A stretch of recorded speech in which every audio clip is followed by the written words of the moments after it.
play the game while you listen. What's going on here? But this ragtag crew of adventurers is covering the problems of the average player. Where should I begin? Discussing the home brews, modules, and the latest content for all things D&D. What in God's holy name are you blathering about? It's Chef Bolgg and the Pirate Captain's recipes for everything. What you're feeling is so normal and perfectly natural. With your host, the Pirate Captain. Everybody loves me, and I don't know why. I'm an asshole.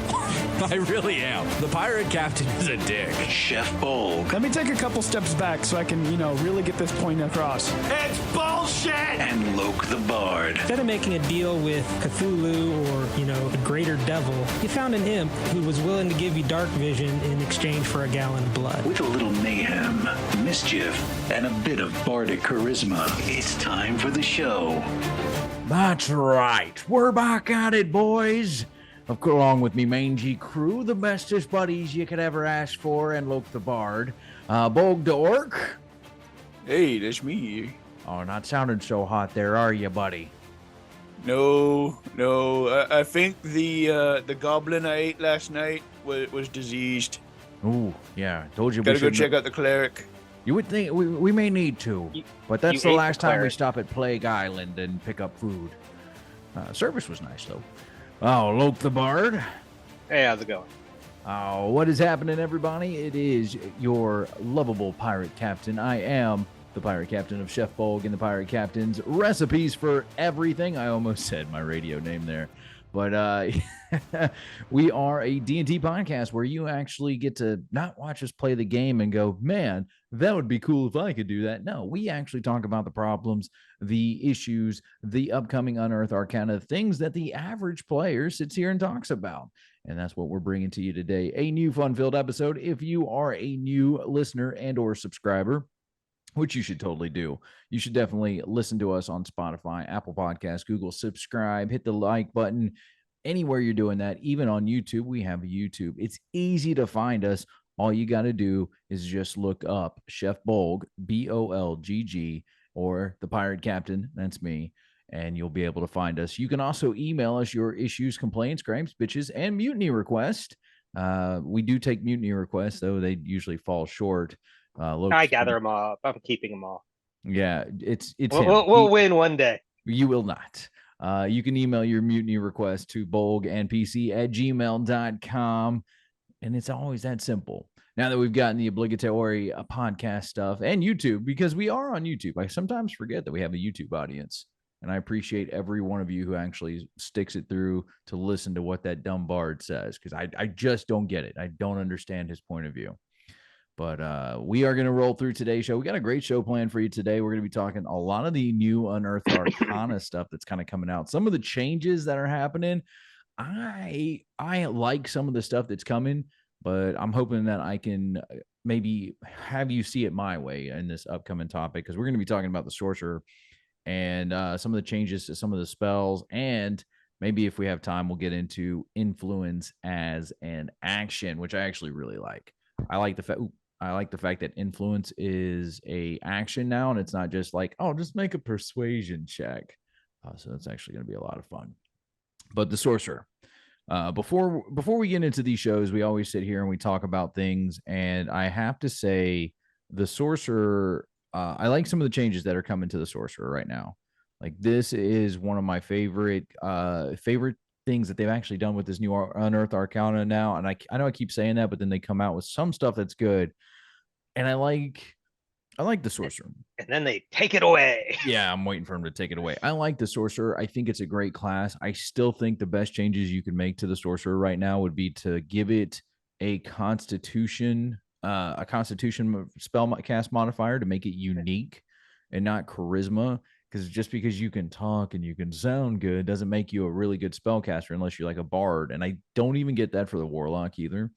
But I think you should be able to use your hit points. At least with the Warlock, you can say, well, maybe you persuaded your patron to give you some better mojo. There's at least some loose.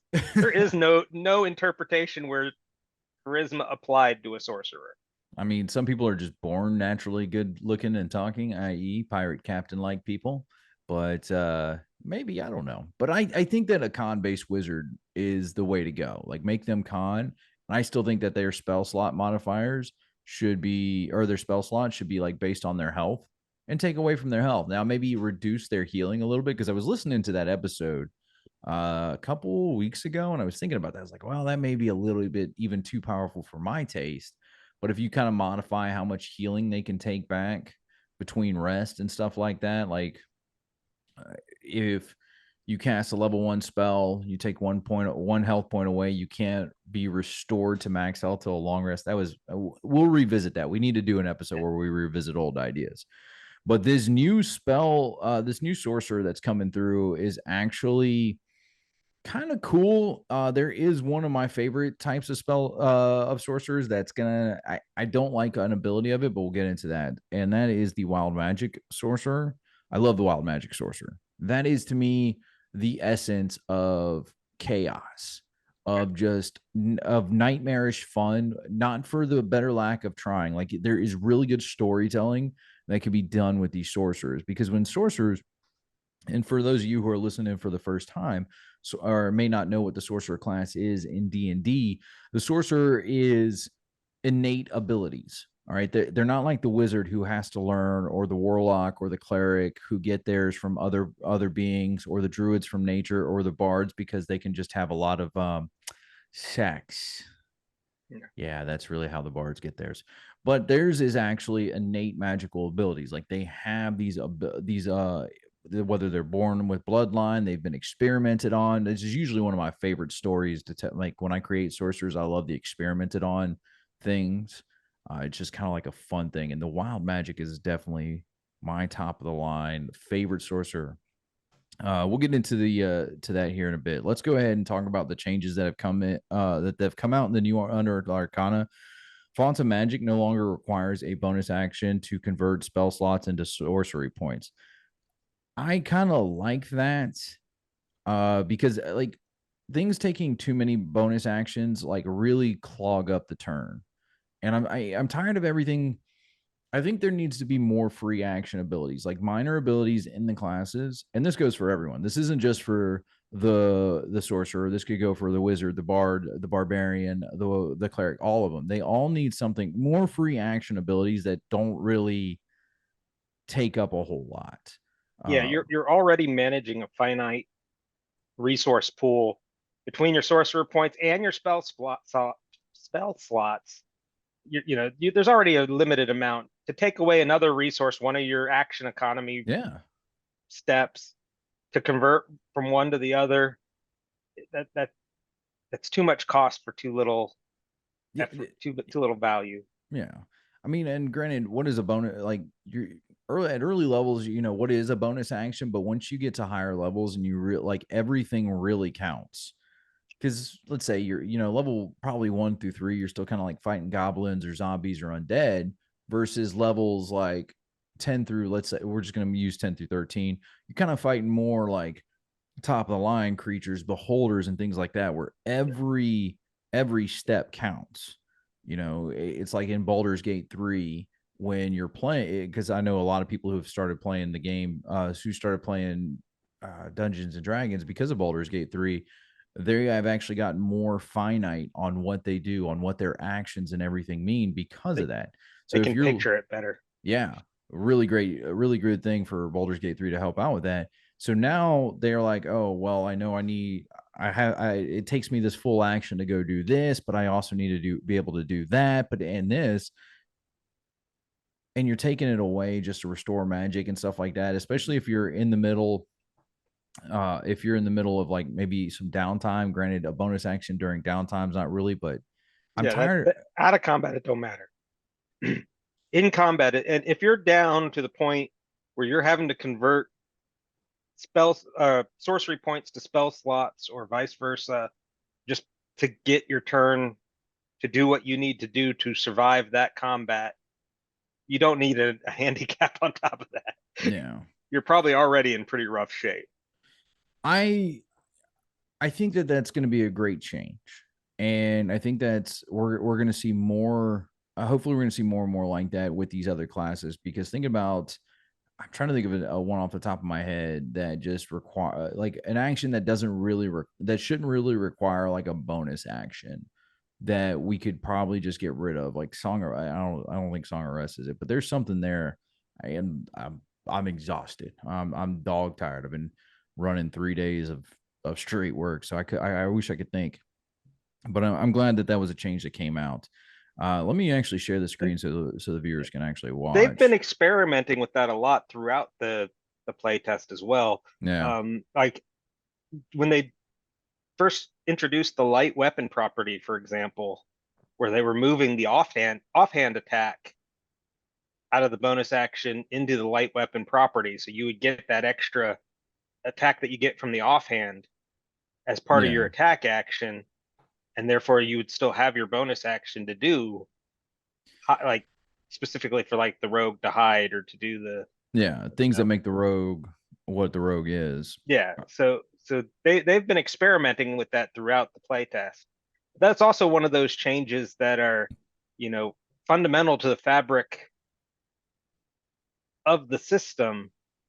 If you're changing things that are fundamental like that, you're not the same edition anymore. I'm telling you, they've got to get over this idea that this is this is 5.5, because that's what you had mentioned that, and that one kind of stuck with me. Before, we always said this was 6 because they were making such big sweeping changes. Yeah, because it should have been. And now they've slowly been in this, and the previous one, they've started rolling back a lot of those changes. Well, I mean, right here, hold on, I'll show you right here. Even in this one, it says returns to the 2014 level progression for Sorcerer subclass, with the exception of level 1 feature being at level 3. Oh, yeah. Why? And I want to save this topic because this will come up. Let's finish the Sorcerer, because I do want to talk about that. I have it on my show notes right now to talk about that, because that's getting annoying. But that is Sorcerer by time. So this one is more of a 5.5 look. And we don't know where it's going to land when they actually publish the book. It could be not worth buying. It could be no changes at all. Yeah, I'm going to tell you, it's probably not. It's probably going to be a new edition with just not even a new edition, but it's going to be a new book. And it's like, here, you can play this one as well. It's just going to be a variant of what we already have. But there's really cool stuff coming to the Sorcerer. There's a spell, an absolute spell that I love and I think is really awesome. And it is like probably one of the most perfect things they have designed in this game so far. And I really like it. But I want to the meta magic.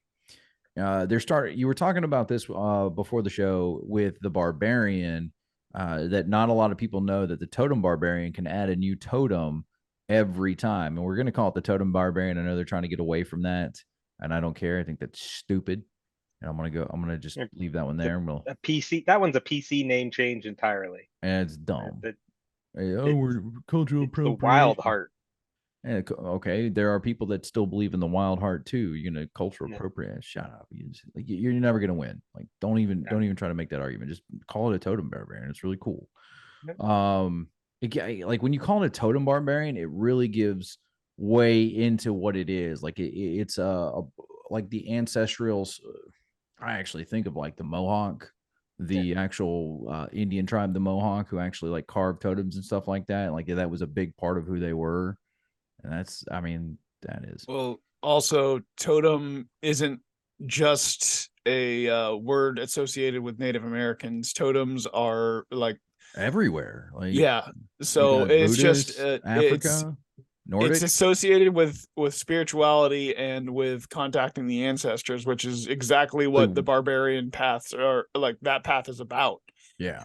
Because isn't there a feature in that class that allows them to talk to their ancestor spirits and stuff like that? That's the ancestral guardian. The ancestral guardian. Yeah. Okay. I couldn't remember if that one was. I don't play barbarian a whole lot. Yeah. Yeah. But I haven't played a barbarian in a while. Maybe that's my next character. I gotta tell you, man, I gotta find somebody up here to play with, because I've been missing that. But they're reversing back. But the meta magic now, it's the changes that they did. It gives you 2 options at level 2 and 2 more at level 10 and 17, and you can now change one of your options whenever you gain a sorcerer level. That was already a thing in 5e. I think they just had to, like you were telling me, that they had to specify it to let you know, hey, look, it is an option. So this one was more rewarding, which is good. I believe that option came out in Tasha's. I don't believe it was part of the original. I don't. Yeah, I think it's either Tasha's or Xanthar's one. Yeah, it was an added option. I don't believe, but now it will be part of the base kit, player's which is handbook, good. which, in those places like the Adventurers Guilds where they do the PHB +1. Yeah. They don't, by pulling in some of those good features that from Tasha's and Xanthar's into the PHB, that frees up that +1 that then you can grab a setting one or a specific. If you're a DM and you're doing PHB +1 and that's kind of like the rules that you're, I'm gonna like forego that being your +1 to have that because as your baseline sorcerer, just because that's a dumb to take away something from, because sometimes the party changes, whether it's a character dies or something like that, and like I think every level. Now, I still believe in having a good reasoning of why you're changing. Oh well, our cleric died on our adventure, and now I've taken on his role of the healing, and so I've spent more time training to do this kind of meta magic. Yeah, I don't know if any of the meta magic would help with healing off the top of my head, but yeah, Twin spell. Yeah. Well, they're changing Twin spell, so. Oh man. Yeah, we got to get into that too. That's one of the major changes actually, is because they've been trying to nerf it in every iteration of the sorcerer that's come out in this playtest, because Twin spell was too good for the amount of spell points or sorcerer points it took. Was their argument, which in a way it was, because it let you cast, 3 level, or 2 level 3 spells for what, 5 points? Yeah. And 1 spell slot. I mean, in some ways. But if you think about how many spell slots that the wizard actually has compared to other everybody but the warlock, I think that's kind of fair though. Like kind of that brings them up onto an even playing field, because you really don't like. Granted, by the time you get 20 sorcerer points because you're at level 20, that's one thing. But I mean, in early levels, you're. And if you burn through all your sorcery points right off the back to twin spell something big, you're pretty much casting cantrips the rest of the combat. It's So, and I mean, you can actually sorcery points your cantrips too, which is kind of fun. But I don't know why you would. But you can actually restore, like, there's ways around it. So I think that change is kind of like superfluous. I do like. I want to go down. Let me go down to the spells, because I want to talk about the sorcerer spells before we get into the wild magic, because these things are awesome. And when I say this is one of my when I say this is peak perfection that Wizards has actually done in a hard time, this is peak perfection right here, and it's called Arcane Eruption, and is essentially Fireball on crack. But and it is stronger than Fireball. It is. But it is also a higher level than that is the way spell casting is supposed to work. I don't know why they keep trying to make a level 3 spell that is stronger than the other level 3 spells. That makes no sense at all. But when you boost a level 3 spell up and it becomes a level 4 spell because it has a little extra damage, or in this case, extra status effects. Yeah. And you can change the damage type. Well, those extra little bonuses mean it needs a higher level spell to cast it. Makes perfect sense. All I'm saying, where they lose that in well, I mean, why would we do that? Because that seems like players are having fun with that idea versus, I don't know. And that was the problem in the last playtest with the Wizards' ability to modify their spells. You can modify your spell and make it better, and it still stayed the same spell level, which made no sense to me. Which, basic game design, they should have thought better about that. Yeah. Well, I mean, in this one, I think that, like I said, this one's peak. This is what I'm talking about. So I'm gonna highlight it here on the screen for the viewers. It's Arcane Eruption. This thing is awesome. Churning magical energy explodes in a 20-foot radius sphere centered on a point you choose within range. When you cast a spell, you select the type of damage dealt by explosion. It's either acid, cold, fire, lightning, poison, psychic, or thunder. Side note, caveat to this: if you're a draconic sorcerer, you kind of have to you take priority on yours. No. Each creature in the sphere must make a dexterity saving throw. On a failed save, the creature takes 66 of damage and choose the type, and you get to choose the type. On a successful save, the creature takes half as much damage, but then choose one of those d6s. The number rolled on that die determines the condition that is applied to the creature that failed the save, as shown below.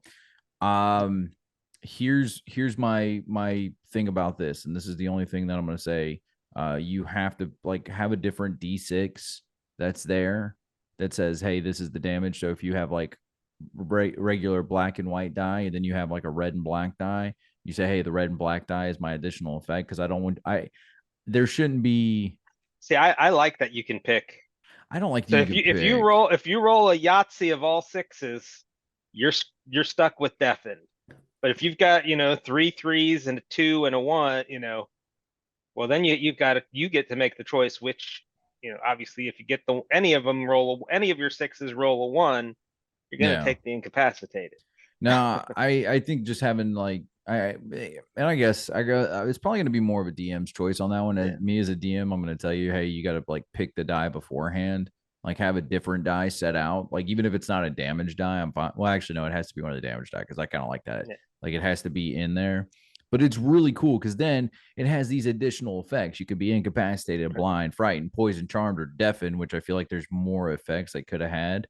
See, I like that if you roll badly and you get the 1s and the 2s, you've got that as kind of a give back, is that you get the better status effects. Whereas if you Yahtzee all 6s and you deafen a creature that doesn't need really to be use deafened, sound, you're not talking to them and they don't use any kind of sound based stuff, well, yeah.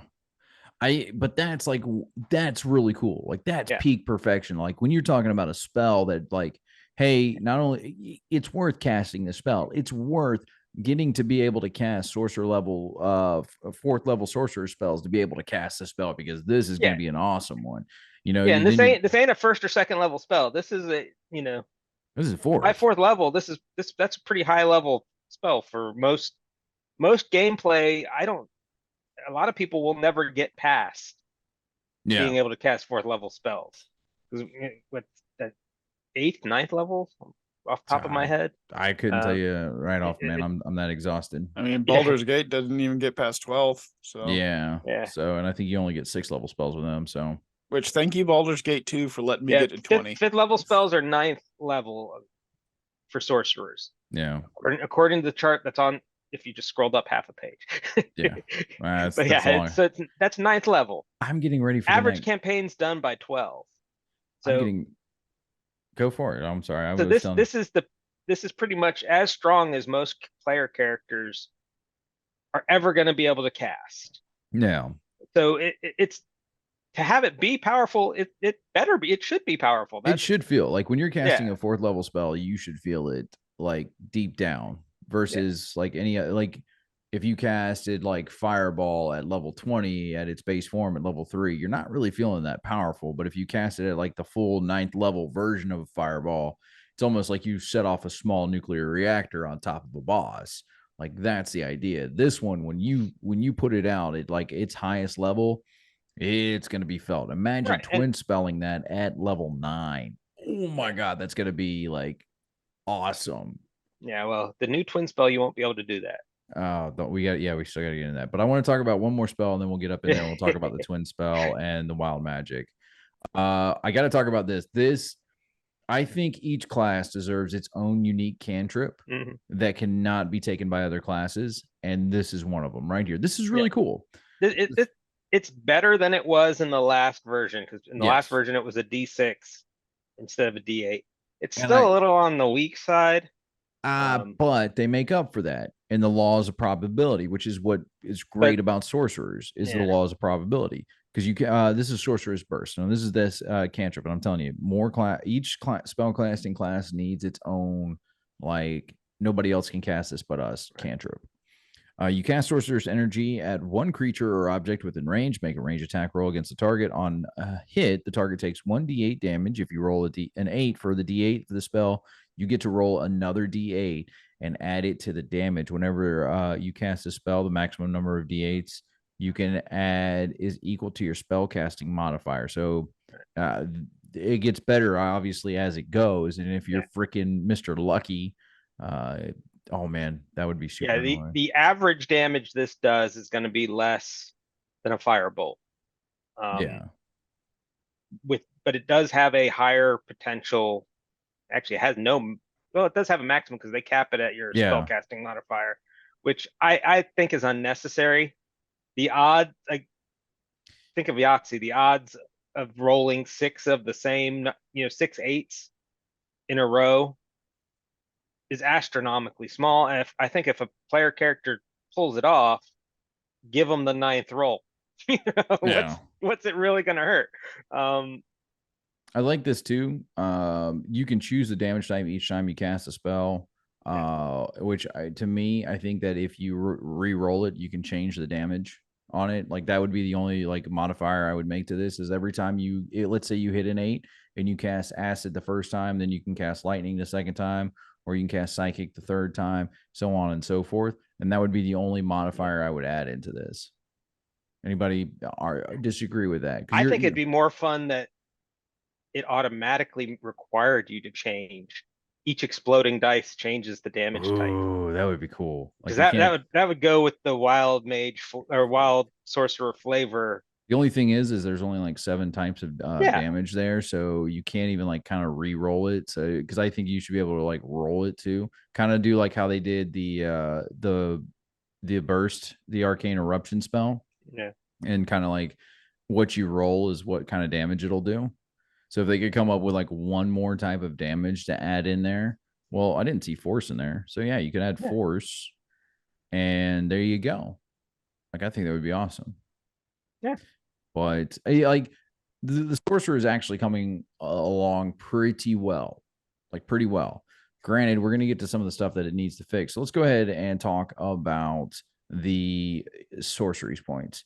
Like, the iconic thing of all the sorcerers, not so much as like, your different types of sorcerers, your storm sorcerers, your wild magic sorcerers, your draconic sorcerers. No, this one's kind of more along the lines.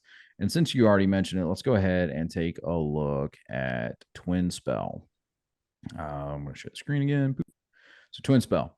When you cast a spell such as Charm Person or Hold Person that can be cast with it. No. Yeah, that's it. That's it. Yeah, the description is completely different. That's why it's that's really weird. Cast with a higher level spell slot to a target and additional creature, you can spend 1 sorcery point to increase the spell's effective level by 1. Yeah. So that's stupid. So a spell like, nope. Use the example Charm Person, but like haste. Haste, what is it? Level 3 spell. If you cast it as level 4, you can target 2 people. Well, now for level 3 plus 1 spell point, you could cast haste on 2 people. No, this is stupid. Yeah. This is like, I get it. It's tough to work your way around when you're trying to like think about the damage that sorcerers can do. And if that's what your campaign's about, guess what? You're a DM. You're sitting behind the screen. No one's going to know if you add more health to your damn monster. And anybody who argues with you as the DM and says, well, that thing doesn't have 1,000 health. It only has 450. That's metagaming. Get out of my table. Yeah. Like, I don't want to be a dick like that, but you're messing with the thing. Like, I, as a DM, have to make sure that it's fun for all the players, not just one dude that wants to come in here and twin spell fireball and nuke everything on sight. I get it. It's kind of fun for him, but it may not be fun for everybody. So I'm just going to add more health to my goblins where they can survive it. There is a balance in there where they could make twin spell work. That would not be this mess. Well, I think that it works well, like in its current edition of where it's got to be like an on target spell. So it can't just be. It could be like You can't. You can twin spell like magic missiles or something like that. Like it has to have like a target. It can't. The problem with it is the cost. It is too cheap to give you the spell slot, because if you used your meta magic to gain that same spell slot, it would cost you more points than just twin spelling the spell cost you. The easy fix, you need to use a spell slot for each. Boom, fixed. You know, for each casting. So if you're twin casting a 3rd level spell, you need to use 2 3rd level spell slots plus the sorcery point to twin cast it. Boom, done. And easy fix. And chances are you're also burning spells from careful spell too, because you're going to have people that you're trying to avoid hitting. And because that one's when let's see, we'll take a look at it right now. When you cast a spell that forces other creatures to make a saving throw, you can protect some of those creatures from the spells. To do so, you spend 1 sorcery point and choose a number of those creatures. All right, so it's at least a modifier for your charisma. It's not like 1 point per one person. So that kind of works itself out. So like that and twin spell, it's like, why am I bothering even taking going to take twin spell? Like it's just, to me, you've gutted something that made the sorcerer kind of like on par with certain classes. Twin spell went from the one you always have to take to probably one you're never going to take. Unless you're building a specific, like should be more of a bard type, but like a status effect, a buff debuff sorcerer. Maybe then I could see you taking this version of twin spell. But for a regular blaster sorcerer, there is no reason to take. Got my bing bang boom finger pistols. Yeah. But that's, I mean, you're a sort, especially like a wild magic sorcerer, that's your thing. Like in draconic sorcerer, like there's the divine, the divine soul's the warlock. There's the one that's the healing sorcerer and stuff like that. That gets it. But make that its own thing though. Like this version of twin spell is stupid. Yeah. Like it doesn't even feel like twin spell. Like all it does is like, oh well, you get to cast haste at a higher level. Have fun, pal. And you're like, so at 5th level, before you can actually cast 4th level spells, you'll be able to make a 3rd level spell act like a 4th level spell. Yeah, that's lame. That's all it really does. It's more of a boost to a single spell than a true twin spell. Yeah, don't like it. It's highly lame. Like this is kind of like, of all the changes that they've come up with for this one, I think that this is what's gonna. It doesn't really gut the sorcerer, because I'm gonna tell you, like Arcane Eruption is like going to be worth it to play a sorcerer, because I want to see what kind of fun is going to happen out of that. But that one's like really dumb. Like I've taken subtle spell quite a bit in campaigns, because I like being able to like cast things silently. So that way, not everybody knows I'm actually casting spells. But that one's the twin spell's dumb. Like I just don't see an argument of why I would take twin spell. Yeah, I think they've overtuned it. The problem that it had was such a small problem, and they've so overcorrected it the other direction that it's I don't see it ever being taken as it is. I just don't. Yeah, I'm with you on that one. I really can't get behind this one. I like twin spell to what it was. If you just like up the cost to like 2 points, I wouldn't even say maybe 2 points, just maybe. But it was based on what level spell you were casting before. Right, that's so right. If you cast a cantrip, it was 1 sorcery point. So that's why you would see it. You were saying you don't know why you would waste it on the cantrip, but if you had Firebolt at level 5, which is doing what, 3d10? No, it's only doing 2d10. 2d10 at level 5, and you twin spell it. Now you're doing 2d10 to 2 different targets. Yeah. At 1 point, one sorcerer point, no spell slots. Yeah, but you're burning through those, and that's what you get used to get your spell slot, because you have already a limited number of spell slots compared to other classes too. Like you're not warlock stunted, but you're still stunted. Yeah, but even at the original version, you couldn't use it for area of effect stuff like Fireball. Yeah, I know we keep using that as an example. We do know that you can't use that currently. We're just using that as a fun example, because it's easy to explain that when everybody knows Fireball. Right. But somebody may not know. Since you can't use it on the area of effect ones as it is, the damage that you're pulling from, twin spelling a first level spell. Like, what's a targeting? I'm blanking on one off the top of my head. Ray of Fire. Yeah. No, that does multiple talk. Cone of Cold? No, AoE. No, that's area effect. I'm just blanking off the top. Anyway. Not Thunder Wave, but that's area effect. Chromatic Orb. Witch Bolt. Witch Bolt. There you go. Witch Bolt. There's a good one. Yeah. So if you're twin spelling Witch Bolt, you're actually probably doing less damage than twin spelling 2 Firebolt cantrips, and you're wasting a spell slot. Yeah. And you can convert that spell slot back into sorcerer points and do it more often. I mean, it's essentially just turning you into a warlock at that point, because that's what I mean. Eldritch Blast is there because you have very limited spell slots, so you make up for it by doing some bigger cantrip damage. Yeah. So I'm fine with that though. That's a function that's completely gone now because you could no longer do that. Yeah. I just of all the meta, of all the things to change, that was definitely one of the things they did need to change. Maybe just up the cost or something. But even up in the cost really wasn't the big deal. I don't know. I personally think removing the fact that the second spell didn't also cost a spell slot would fix the cost problem. Because if you were to cast 2 level 3 spells, you need 2 level 3 spell slots and 1 sorcery point. Boom, done. Cost balanced. You're not doing you're getting it faster by casting 2 in the same turn, but it's costing you the same amount of spell slots. That seems more like a hastened spell thing, to be able to cast 2 in there. Which is basically what you're doing. You're casting the same spell twice. Maybe it has to be no, because it's twin, so it has to be the same spell. So I don't really have a good counter argument to that. So I think that's probably I think that would be the easiest fix. It would and then you could use it for almost anything. You could allow it for Firebolt at that point because you're Fireball burning through your resource.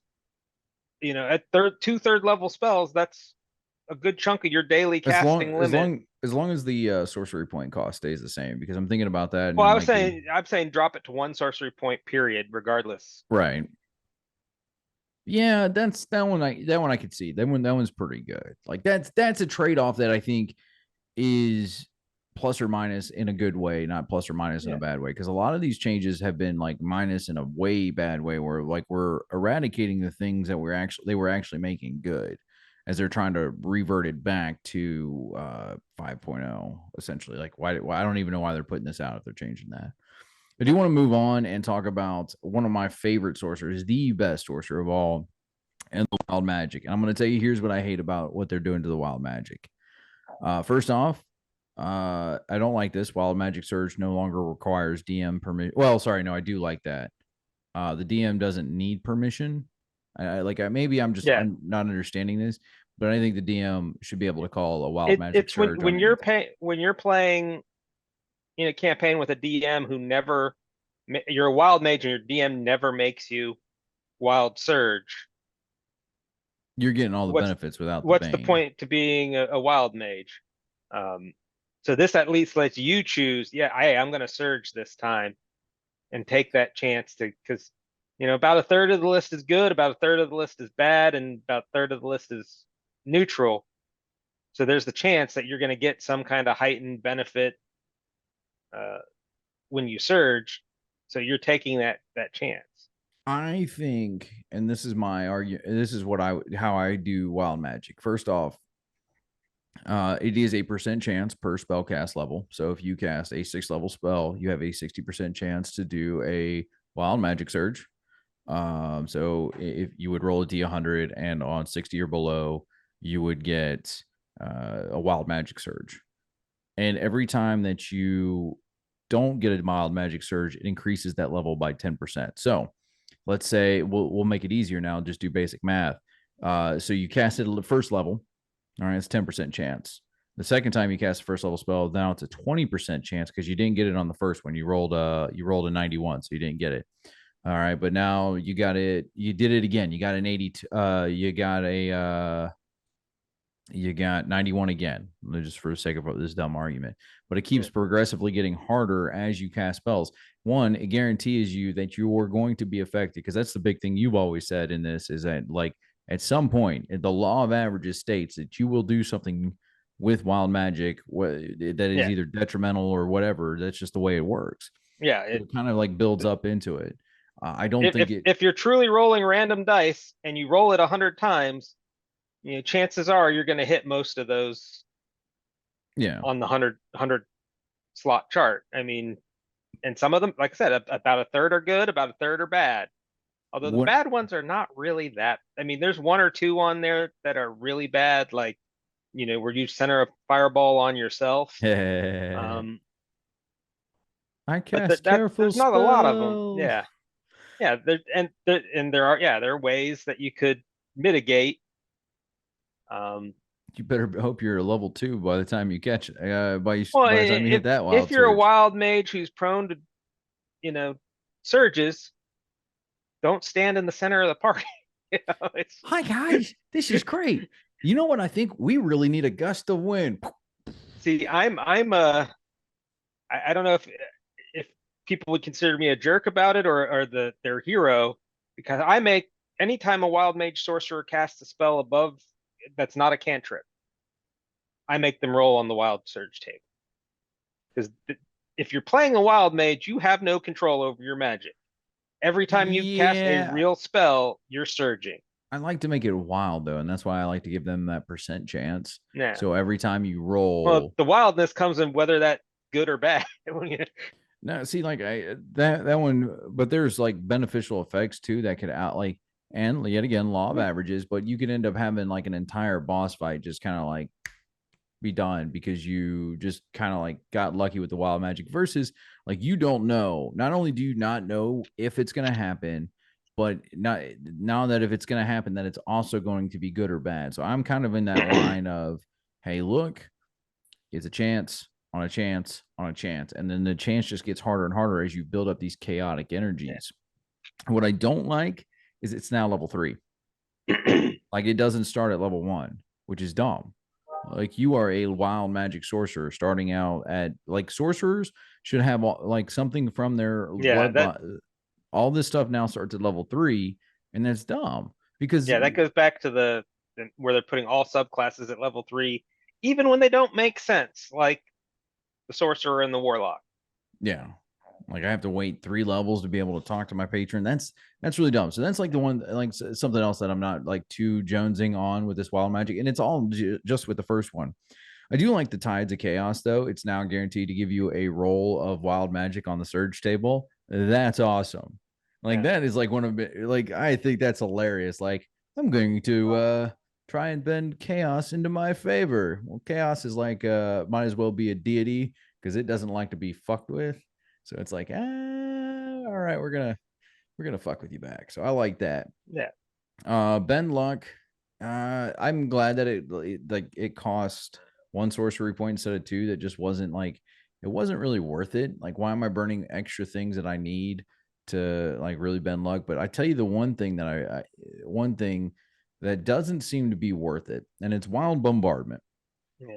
Wild bombardment is kind of, it just needs to be a long rest feature. For what it does, it just needs to be a long rest feature. And what it is immediately after you cast a sorcerer spell with a spell slot, you can create an effect of your choice from the wild magic surge table, provided the effect casts a spell or restores all of your expended sorcery points. So essentially, you can just restore all your sorcery points. Because there are a couple of them in there that say that. The way I'm reading this, the surge table provided the effect cast a spell or restores all your sorcery points. So it can't be I'd have to look at the table. I don't know if I thought it was the one that can't. I thought the word can't was not. It was in there that it can't cast a spell. No, it has to cast a spell or restore all your extended sorcery points. Oh, so the fun, you can't pick the fun ones then, like being immune to alcohol for 2d6 days or yeah, that would be awesome. But once you use this feature, you can't do so again until you finish 1d4 long rest. It just needs to be 1 long rest. Like, yeah, so yeah, it's really limiting what off the chart you can take. Because there are some like a spectre. I'm looking at the chart right here. 51, 52. A spectral shield hovers near you for the next minute, giving you +2 to your AC and immunity to magic missile. Can't use that one. Which is it's kind not of lame. it's not casting a spell, and it's not. Yeah, that it doesn't for an 18th level feature. It doesn't need those limitations. Well, that's the thing. Like this game, for something like if you were actually to get to level 18, and I've actually looked at polls and stuff like that from different Twitter users, and like, what's your average campaign like and what level? And they're right around yours. Like they get around to like 12 to like 16 at the highest if they get to 16. And like that's like the end of it. Like that's the last level, the last game they play is they were level 16.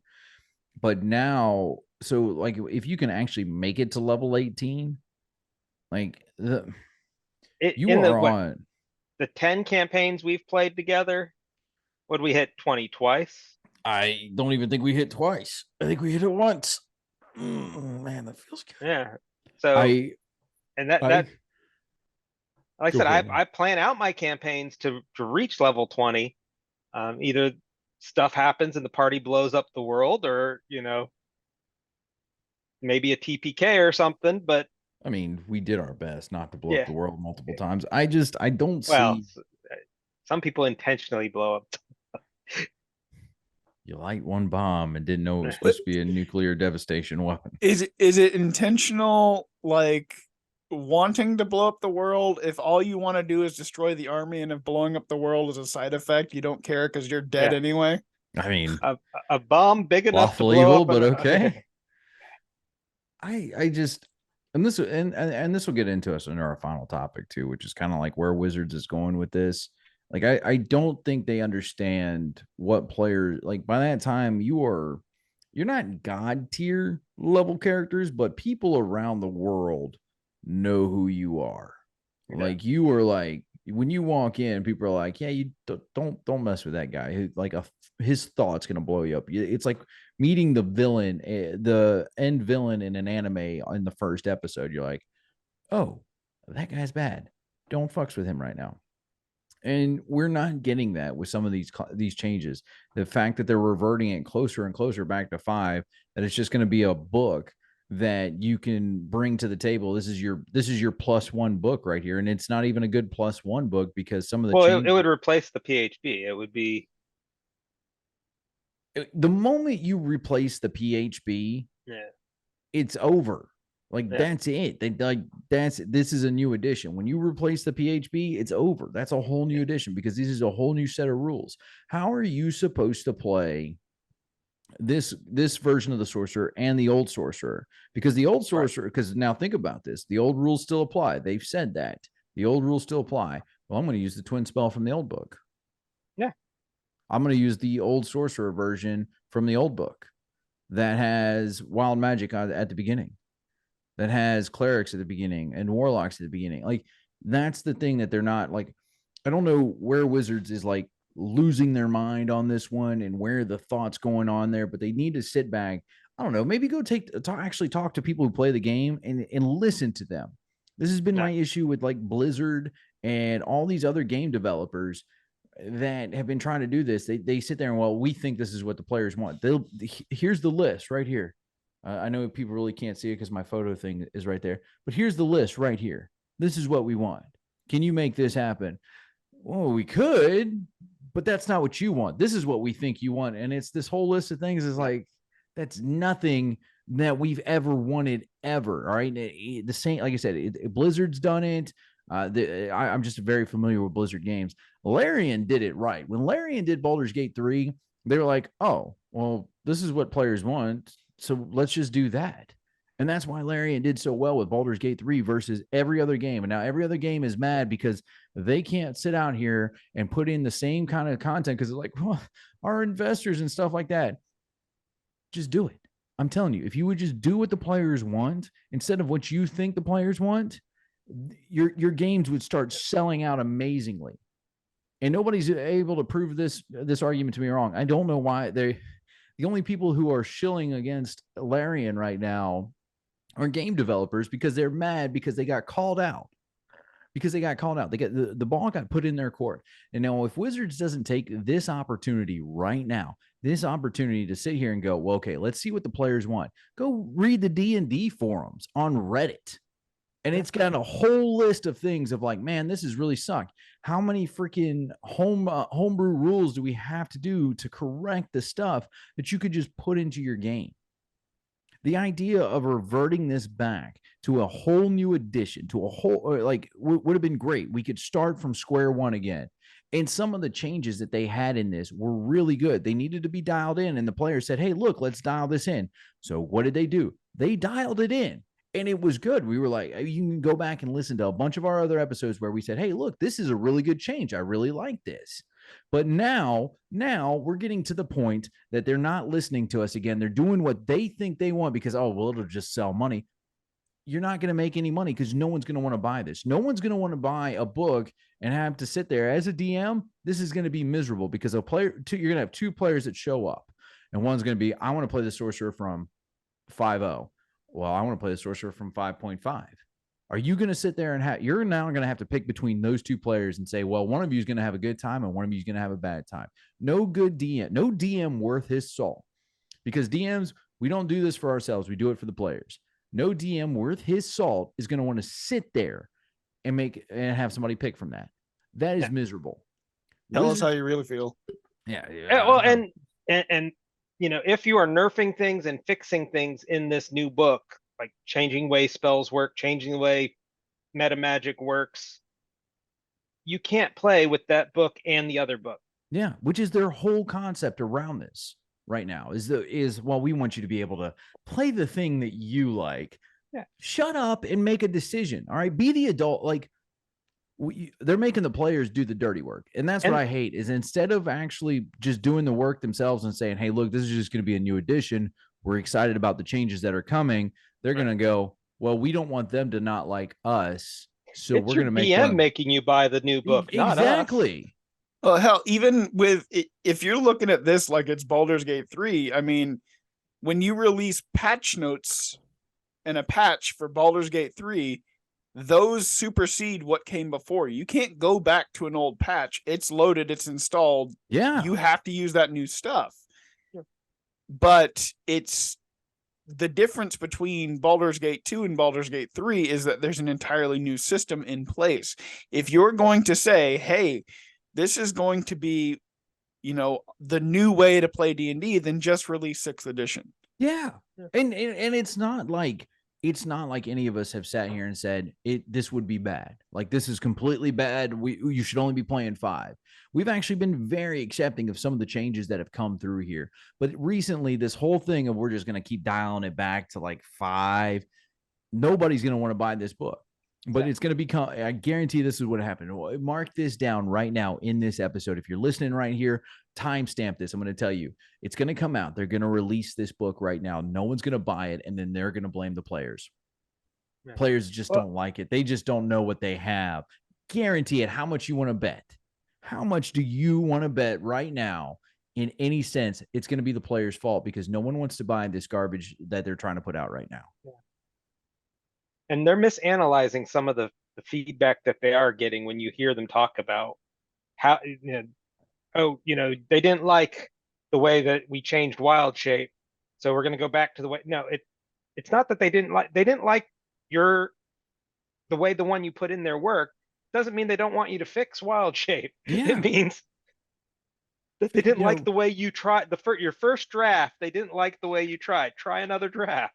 Not even trying to draft, just go in and see. Hey, look, find the players. There's plenty of YouTubers out there right now. Some guys who obviously get way more views than we do, and they effectively go in and they say, "Hey, look, this is the changes. These are the homebrew rules we use. This is what works." All right, and people are like, "Hey, man, we started using that in Arcana." Go watch it. Go look at their comments, and it'll show you. Oh yeah, well, that's awesome. We worked, and it works like that. Go do that. All right. The fact that we have to homebrew and fix your stuff, it is almost like we are modding your game constantly to fix the problems. And it's getting old. Like, look, I love D&D for what it is. I really, really do. All right. This game means a lot to me. Granted, I'm not a D&D purist. I started playing Pathfinder before I played D&D. but I love D&D.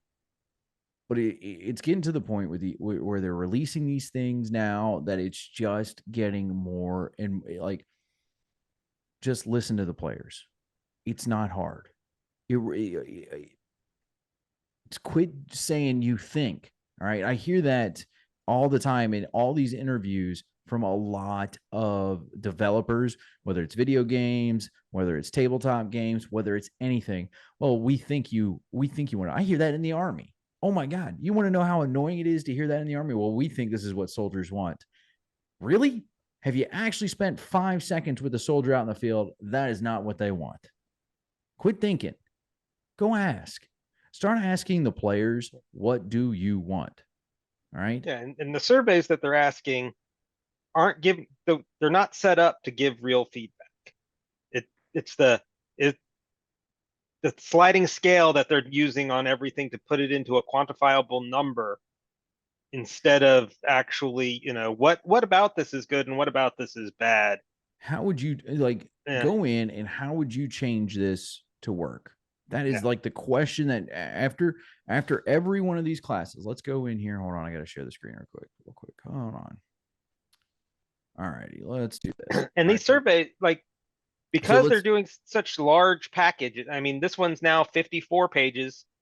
It's a little bit smaller than the last couple, but that's still a lot of pages. Yeah, the survey is going to be like an hour and a half commitment to sit down and fill out the survey. You're not going to get the casual player to answer those questions. So you're not going to have their opinion. You're not going to know what they think of these new changes, because they're not going to spend an hour and a half because they didn't like the one little change. Well, not only that, you have to be able to release giant patch. You can't just release 3 or 4 classes and be like, okay, here, go play this real quick. You have to give them something to do. Here's the bard, the barbarian, and the wizard, and the fighter. Here's a one shot that we've created, and find a basic play test for this, and say, here, play this. How would you do this? How would you get from point A to point B using what we've given you right here? And the thing is that they have a giant avenue for that in conventions like Gen Con.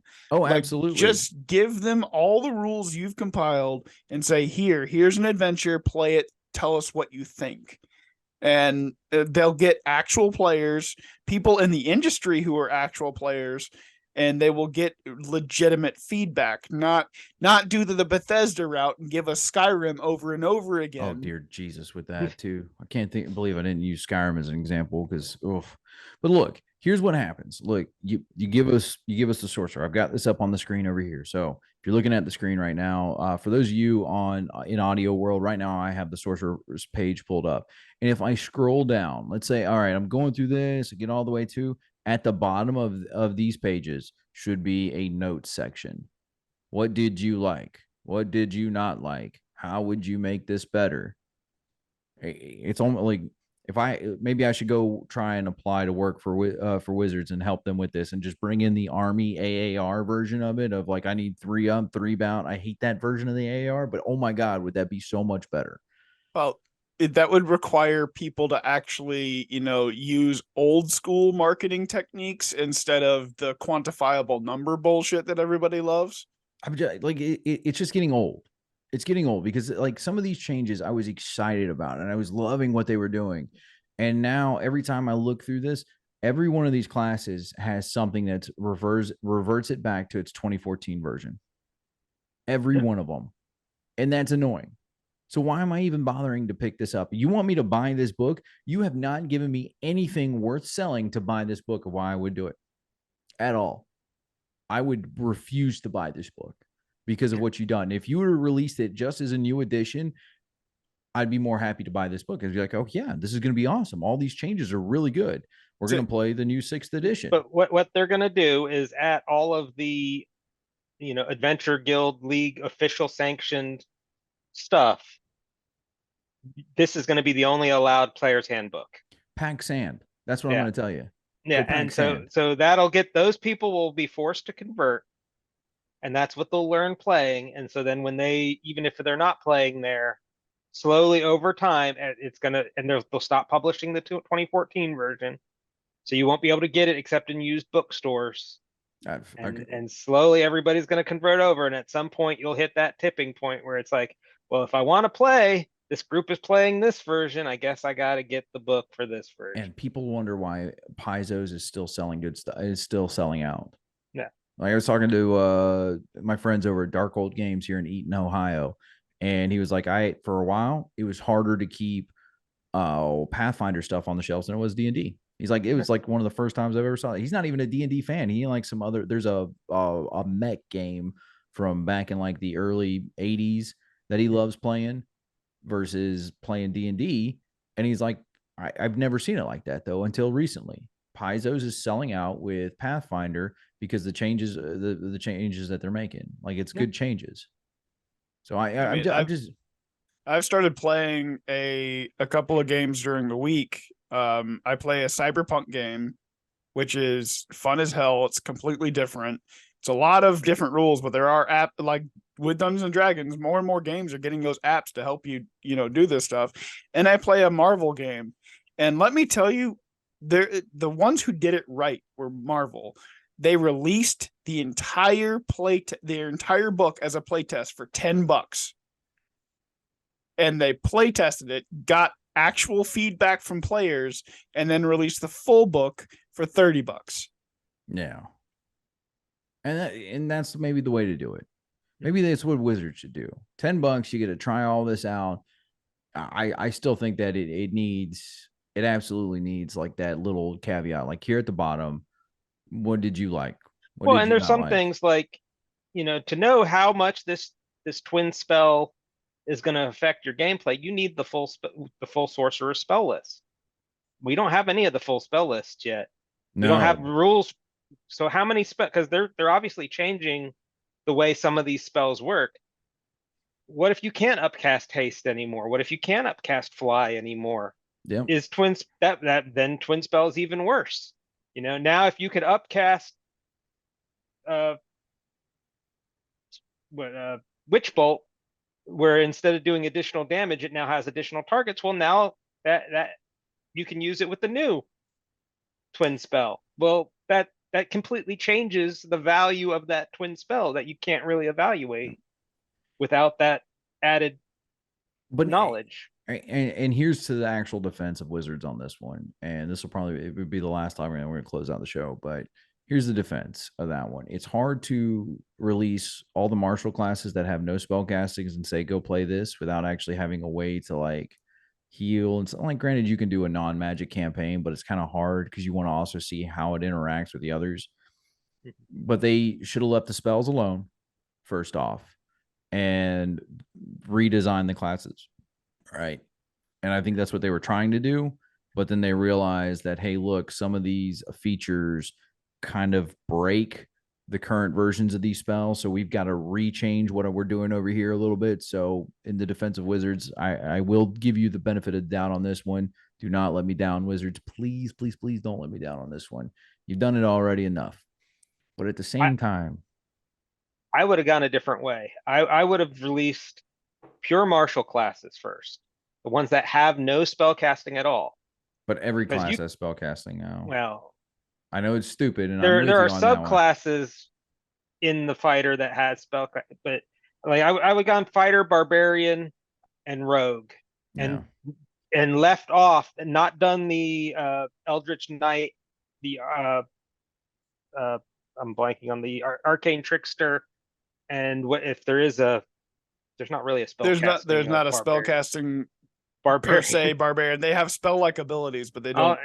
There's one in the newer editions, but besides the point. Yeah, but I would go because then you could insert those three marshals into a standard game using just the rules for those marshals and play test them and see how they would relate compared to the current game. Then I would have come out with just the spells, all of them, the entire list of all. Because about a third of the player's handbook is spells. That would have been playtest 2. Yeah. Then in playtest 3, you can go because you can't really playtest a wizard without the wizard spells. I would tell you, I think that's not a bad idea, but I think mine is better when it comes to, hey, leave the spells alone for right now. Release the classes out as they are. Don't change any of the spellcasters because, oh, well, this spell's broken there. Okay, then release the spells, the new set of spells to play with those classes. Once you fine tune the classes, then let's go in and work on it. You don't just start building you don't start fixing your engine. We'll use the carburetor, the old fuel, the non-fuel injected one. So you have the carburetor. You don't yank the carburetor off and go straight to the bottom of the engine to go work on it and then come back to the carburetor. You take the carburetor off first and then you work your way down. The problem is, though, the class like the wizard does not get class features specifically because they get spells. But that's one less thing that you have to worry about. Like I said, if you just their spells are quote unquote are their class features. Release the wizard then, and you're still using the old spells. Once you fine-tuned all these, then go back in. And it doesn't mean you can't go back in and fine-tune your classes anymore. That's not what I'm saying at all. You can go back in and fix those things, but you can't just do this haphazard like they do. Like, it took us forever to get all the classes out finally, and they're still jacked up. And some of them were in really good spots, and they're like, yeah, we don't like that. We don't think players like that. And just quit doing that. And if you're a decent person, you buy the carburetor dinner first before you yank it off. I'm going to murder you. I'm going to murder you. But that's, you know what? That's a good place. I'm going to murder you. Oh, this is Chef Bolgg of the Pirate Captain's Recipes for Everything. I am the Pirate Captain. Always along with me is my buddies Loke the Bard and Bolgg the Orc, the bestest Bolgg ever until you want to murder him. You guys can follow us wherever you find us. Always just search up Chef Bolgg at ChefBolgg or the Pirate Captain. I'm not going to spell that out. Pirate Captain. Google will fix it for you. You'll find us everywhere. Facebook, YouTube, Twitter. It's that simple. Make sure that you like, subscribe, share wherever you're getting any of these podcasts, or if you're watching us on YouTube. Eventually, I'm going to get us on Rumble. It's just a little bit of extra work that I just haven't felt like doing yet. But you can follow us, like, subscribe, do this anywhere. If you have any problems, gripes, bitches, concerns, complaints, maybe you agree with us, maybe you disagree with us, maybe you're wizards and you're telling us to go pack sand, you can all start by emailing us at bolgandpc@gmail.com. You can always count on a new episode every 2 weeks, roughly. We had a little bit of food poisoning issue yesterday that has kept us from our normal Saturday release, but every other Saturday you can expect a new episode. With that being said, say goodbye, Bolgg. Goodbye, Bolgg. Say goodbye, Loke. See ya. Bye, guys. You've been listening to Chef Bolgg and the Pirate Captain's Recipes for Everything, featuring Loke the Bard. Like, follow, subscribe, and share this podcast. You can also find them on Facebook, Twitter, and YouTube. Just search for Chef Bolgg and the Pirate Captain's Recipes for Everything. Questions, comments, and mutiny requests can be sent to bolgandpc@gmail.com. And as always, happy adventures.